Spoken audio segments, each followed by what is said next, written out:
This city vanished in a single night. But most of us have the story wrong. You probably think an earthquake leveled San Francisco in the spring of 1906. It didn't. The earthquake lasted for only 45 seconds. It cracked some streets and knocked down some rooftops. However, what actually killed this city was the 72 hours that came after. When the first fire started, firefighters ran to the hydrants and opened them up. Nothing came out. Not a drop. The underground water mains had already snapped. That was the moment San Francisco actually died. The system built to stop the fire failed in the first 45 seconds of the earthquake, and the fire took everything else. 28,000 buildings, 400 city blocks, gone. More than 250,000 people, over half the city's population at the time, lost their homes overnight. Property damage hit around $400 million. That's close to $12 billion in today's money, wiped out in 3 days. I'm Dave. Today we're going back to San Francisco 1908, 2 years after the fire. And I want to show you something that disaster stories almost never show you. What a city actually looks like when it decides to start over at any cost. The real question we need to answer today is this. When a catastrophe hands a city a completely blank page, who gets to hold the pen? To find that answer, you have to follow the money. San Francisco at the time wasn't a small town. It was the 9th largest city in the United States, the financial capital of the entire American West. Now imagine being one of the city's major power brokers, standing there watching billions of dollars in assets turn to ash. What do? You don't grieve. You don't plan carefully. You move. The drive to rebuild wasn't about courage or civic pride. It was capital being ruthlessly practical. Around $250 million in insurance payouts were flowing into the city. That was enough, theoretically, to rebuild every single lost structure twice over, with money left to spare. But only if it had been managed carefully. And carefully was not what anyone had in mind. By 1908, around 20,000 new structures were already standing. To put that number in perspective, most American cities of the era struggled to add a few hundred significant buildings over an entire decade. San Francisco replaced itself in roughly 2 years. The city had grown a new skin almost overnight. But replaced itself with what? And who is the new version actually being built for? The answer is being laid out in plain sight, right there on the streets being repaved. Because what went up in San Francisco in 1908 wasn't one city. It was 2 worlds forced to coexist on the same block. Stand on Market Street, about 120 feet wide, and the first thing you notice isn't the skyline. It's the road itself. 3 or 4 open trenches running simultaneously down the same block for new water lines, new cable conduits, new drainage. And here's the thing, none of those crews are coordinating with each other. Each utility company had received its own permit from the city independently because permit fees were immediate cash. And in 1908, the city needed cash immediately. Nobody was required to talk to anyone else. So what you get is multiple private interests all digging up the same public street at the same time, with no one accountable for what it looks like when they're done. The chaos on the surface wasn't a construction problem. It was the physical result of a fiscal decision made in an office. Now, look up. That's where the ambition is. Steel skeleton frames going up block after block. The logic is direct. Steel doesn't burn. Wrap it in brick and sandstone, and you have something that might survive the next disaster. But these buildings aren't just architecture. They're arguments thrown directly at the insurance companies that had already written San Francisco off. We are not the same city that burned. Now, look down. Right underneath the shadow of those 10-story steel buildings, single-story wooden shops are going up. Rough-cut planks, corrugated metal roofs, some of it built from lumber salvaged from buildings that burned. You can still see the char marks on some of the boards. The city's building standards had been cut nearly in half, and that didn't happen by accident. The real estate developers who owned the land had lobbied hard for it. They wanted their properties generating income as fast as possible, and faster meant cheaper materials and fewer inspections. Here's what makes that significant. These were the same people who had just watched the entire city burn. They knew exactly what redwood does in a fire. They had seen it. They cut the standards anyway, because the risk of the next fire wasn't going to fall on them. It was going to fall on whoever rented the space. Landlord and tenant separated by a wall of thin planks, living in completely different versions of the same risk. And if you think that's the strangest thing happening on these streets, you might be surprised. After the earthquake, thousands of people were living in small wooden cottages across the city's parks.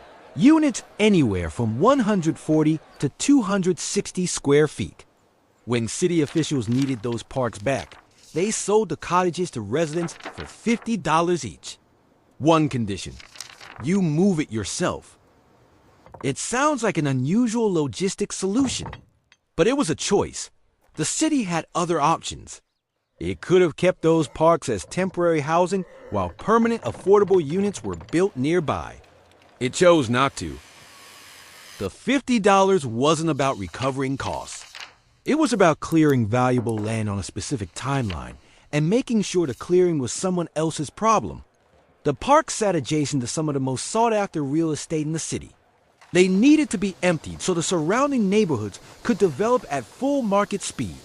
The people living in them were, in the language of 1908 urban planning, an obstacle to that. And people moved with horses, with jacks and wooden wheels. On any given morning in 1908, you could walk out your door and watch an entire house crawling through an intersection. More than 5,000 of these cottages were dragged out to the outer neighborhoods this way. A city physically rearranging itself in real time, and not randomly, in the direction that served the market. The division of power was already showing up on the ground. But to understand who was actually paying for those steel fortresses with their lives, you have to look up. If you asked the men bleeding on those construction sites who the new city was actually being built for, the answer would have stopped you cold. 20,000 workers, around 5% of the city's entire population at the time, Irish, Italian, Russian. 12-hour days, 6 days a week. $3 a day for skilled work, around $1.50 for unskilled labor. That was enough to pull men in from all over California. But the real cost was their lives. No safety harnesses, no regulations for high-rise steel construction. 8 stories up on a steel beam with nothing but wind around you. You had exactly your grip and your timing to keep you alive. One slip and you'd be worth one short line in the company logbook. They built this city with their bare hands, but the city was not built for them. And nothing made that clearer than what happened when the workday ended. When the sun went down, the arc lamps came on. Yellow street lights humming at a frequency you could feel in your teeth. And what that light did was make the city's arithmetic impossible to ignore. In the rebuilt commercial center, it fell on polished carriages and silk vests, on men stepping out of newly opened French restaurants to clink champagne glasses over rising property values, safe inside massive fireproof hotels. A few streets south, the same light fell on tens of thousands of workers dragging themselves back to overcrowded lodging houses thrown together from cheap lumber and scrap wood. The people who had actually put this city back together were being pushed to the margins, living in the same kind of fire trap the city had just burned down once already. The gap between rich and poor wasn't measured in dollars anymore. It was stamped into the difference between fireproof concrete and thin plywood walls. Same fog, same light, different cities inside the same city. This system was designed to grind down the people with the least leverage. But right in the middle of that, one community decided they were not going to be the ones who got ground down. In a city where the rules are being rewritten by whoever has money, what does a minority community do to keep from being erased? Look at Chinatown. This is a masterclass in survival strategy. Before 1906, city officials had always wanted to push the roughly 15,000 Chinese people out to Hunters Point on the outskirts. They wanted that land in the center. Then the disaster hit. Everything burned. And the city moved immediately to do what it had always wanted to do: relocate the entire community. The outcome looked settled. But Chinatown hit back with a move nobody saw coming. No violence. Instead, a sharp businessman named Look Tin Eli stepped up to lead the counter. He understood a core principle of how America actually works. If you're generating money, they'll leave you alone.